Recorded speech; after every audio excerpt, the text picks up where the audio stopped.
চোখ বন্ধ করলেই যেন ভেসে আসে এক সোনালী মরুভূমি। দূরে দেখা যায় এক বিশাল নদী, নীলনদ। তার আশেপাশে গড়ে উঠছে এক সভ্যতা, এক মিথ, এক মহাকাব্য। স্বাগত জানাই আপনাকে আমাদের এনশিয়েন্ট টু এসেন্ট চ্যানেলে।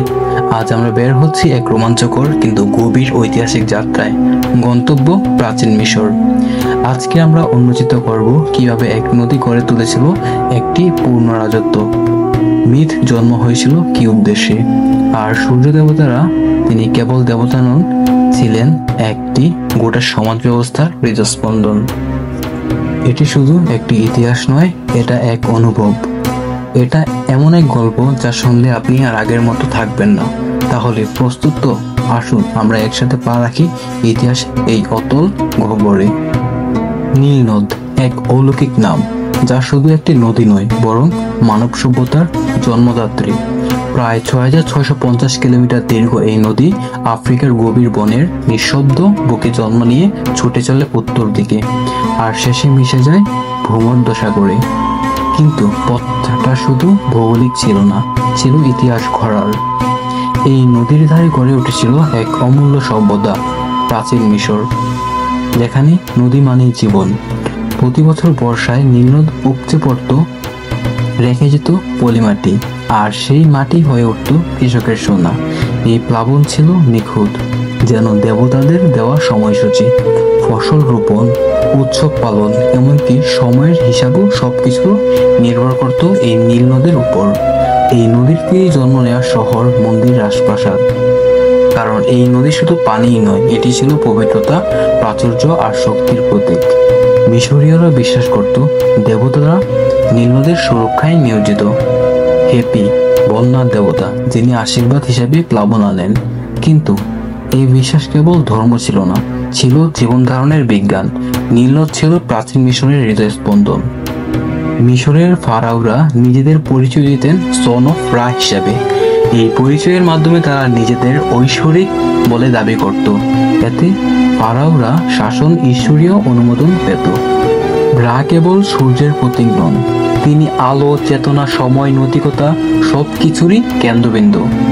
তিনি শেখান জীবনের প্রতিটি দিনই নতুন সূচনা, অন্ধকারের বিরুদ্ধে লড়াইয়ের প্রয়োজন, এবং শাসককে আলো বা সত্যের প্রতীক হতে হবে। প্রাচীন মিশরীয় দেবতাদের মধ্যে কে কেমন ক্ষমতাবান ছিলেন, কেন এক একটি দেবতার গুরুত্ব ছিল আলাদা, এবং আধুনিক বিজ্ঞান বা প্রত্নতাত্ত্বিক কি ব্যাখ্যা দেয় এই দেবতা কাঠামো সম্পর্কে। এছাড়া দেবতাদের মধ্যে কি মৌলিক পার্থক্য, যেমন তাদের শক্তি, ভূমিকা, সমাজের প্রতিফলন, সেটাও বিস্তারিত জানাবো। প্রাচীন মিশরের দেবতা কাঠামো খুবই সুসংগঠিত ও স্থল বিন্যাস যুক্ত ছিল। এটাকে বলা হয় প্যান্থিয়ন হেরার্কির। এই হেরার্কির মূলত তিনটি স্তর ছিল। সর্বোচ্চ স্তর, যেমন সৃষ্টিকর্তা এবং মহাজাগতিক দেবতা, যার মধ্যে আতুম, রা, আমুন, এরা ছিলেন সৃষ্টির মূল। তাদের ক্ষমতা ছিল সর্বোচ্চ এবং তাদের পূজা হতো রাজকীয় ও জাতীয় পর্যায়ে। মধ্যস্তর, বিশেষ প্রকৃতি ও মানব জীবনের নিয়ন্তা দেবতা, যেমন ওসিরিস, তিনি ছিলেন মৃত্যু ও পুনর্জন্ম দেবতা। আইসিস, তিনি ছিলেন জাদু ও মাতৃত্ব দেবতা, এবং হোরাস, তিনি ছিলেন ন্যায় ও রাজতন্ত্রের দেবতা।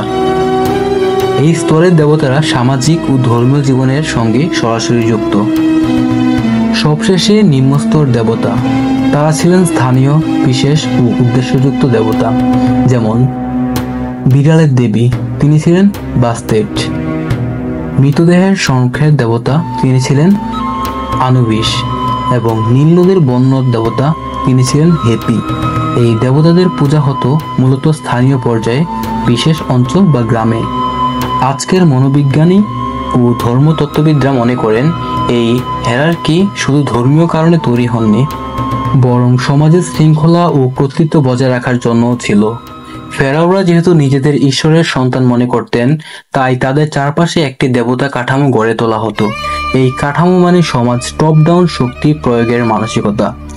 আমি যদি একটা উদাহরণ দিই, ফেরাউনরা ও হোরাসের প্রতিনিধি হিসাবে উপস্থাপনা করা হতো, যাতে জনগণ তার কথা মান্য করে। প্রত্নতাত্ত্বিক গবেষণায় দেখা গেছে মন্দির ও পিরামিডগুলোর স্থাপত্য এই হায়ারার্কি প্রতিফলন দেখা যায়।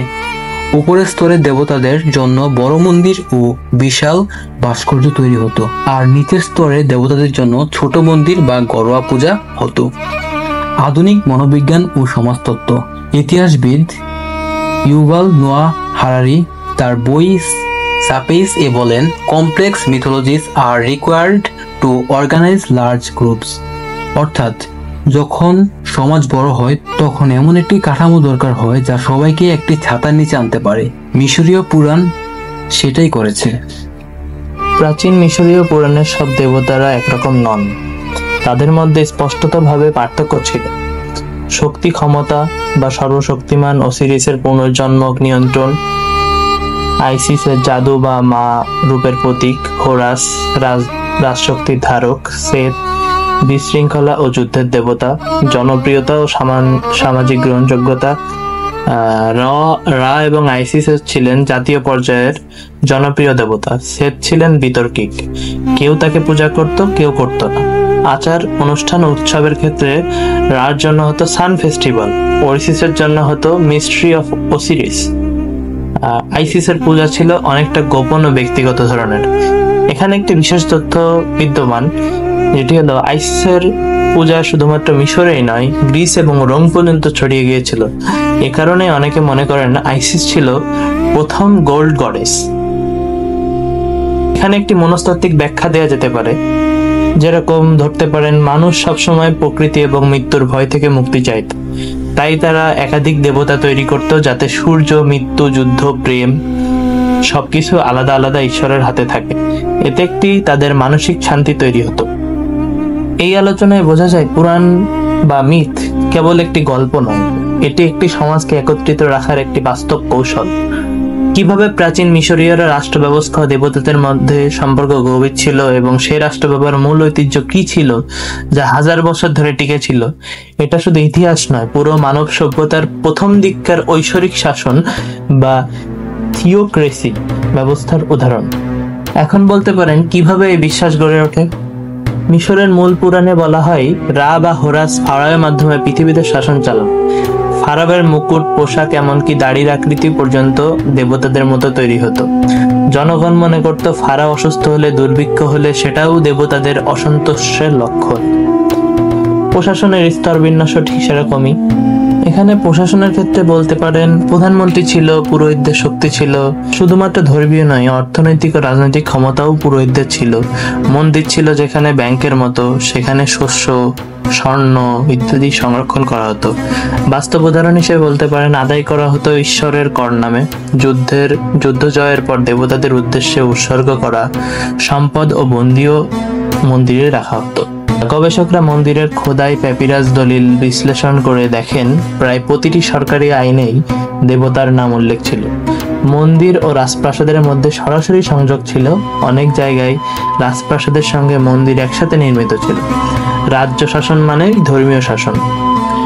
প্রাচীন মিশরের দেবতারা শুধু কল্পনার চরিত্র নয়, তারা ছিলেন সমাজের নৈতিক স্তম্ভ, রাজনীতির ভাষা এবং মানুষের মনের প্রতিচ্ছবি। রা যিনি সূর্যের আলো এনে দিতেন, ওসিরিস যিনি মৃত্যুর পরেও জীবনের আশা জাগাতেন, আইসিস যিনি মাতৃত্ব আর স্নেহের প্রতীক হয়ে উঠেছিলেন, আর হোরাস যিনি ন্যায় এবং প্রতিশোধের ভার নিজের কাঁধে নিয়েছিলেন। এই দেবতারা আমাদের দেখিয়েছেন প্রকৃতির প্রতি শক্তির পেছনে এক গভীর অনুভব, এক সামাজিক ব্যাখ্যা আর এক আধ্যাত্মিক উপলব্ধি। মিশরীয় পুরাণ আমাদের শেখায় পুরাণ যেটা মাইথ মানে শুধুই গল্প নয়, এটি একটি সমাজকে বোঝার দরজা, যেখানে ঈশ্বর মানে ছিল নিয়ম, শক্তি, ভয় নয়, বরং দায়িত্ব, আলো এবং ঐক্যের প্রতীক।